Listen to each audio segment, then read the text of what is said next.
set to host its Democratic primary on February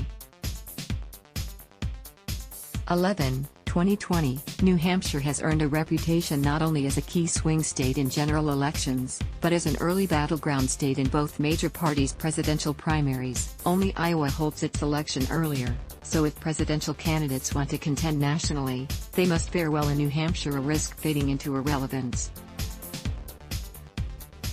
This time around, former Vice President Joe Biden holds a slight lead in the New Hampshire polls with the election nearly 6 months away. But it is the progressive wing of the Democratic field, Sen. Elizabeth Warren of Massachusetts and Senator Bernie Sanders of Vermont, which has a major and oft-overlooked advantage in New Hampshire: geography.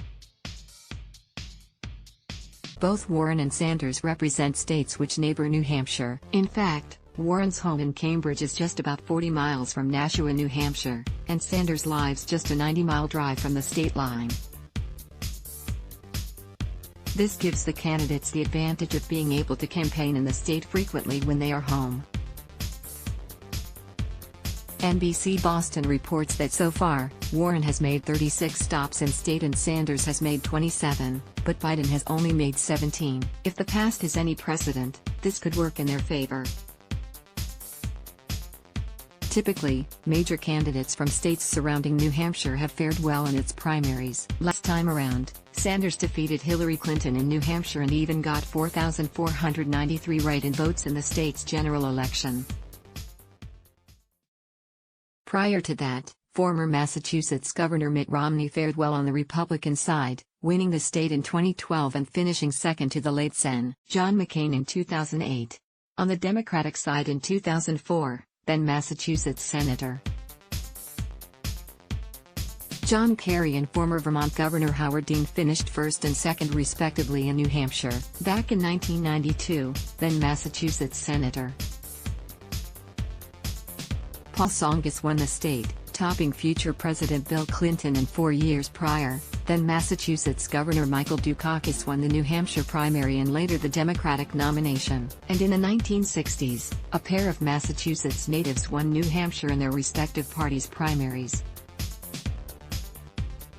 Henry Cabot Lodge Jr., a Massachusetts resident, defeated the far more conservative Barry Goldwater in the state Republican primary as a write-in vote without campaigning. And John F. Kennedy, a Massachusetts senator at the time, prevailed in the New Hampshire Democratic primary in 1960. In addition to the ability of visiting the state more frequently, regional values factor into the advantage, as does candidates being familiar with local issues. The best example of this would be Lodge Jr. winning New Hampshire in 1964 at a time where conservatives wanted to take over the Republican Party. Lodge Jr. didn't campaign or even want the nomination, and yet, a write-in campaign started on his behalf beat those actually running for the nomination. Granted, for Rep. Seth Moulton of Massachusetts, living in Lawrence, one town south of the Massachusetts-New Hampshire border, did not do much, as his campaign has already suspended. But home turf can't hurt Sanders and Warren. According to Real Clear Politics, they are consistently polling second and third in NH respectively, within single digits of Biden. In the nearly 6 months leading up to the primary, they could surpass Biden as he continues making regular gaffes, like when he recently referred to Keene, New Hampshire as Vermont. Nonetheless, if the Democrats veer too far to the left and nominate one of their New England liberals, they still risk alienating moderate New Hampshire voters who might otherwise vote for Biden. One thing's for sure, geography will play a bigger role than you might expect. Tom Joyce, at Tom Joyce Sports, is a freelance writer and a contributor to the Washington Examiner's Beltway Confidential blog. Let's block ads.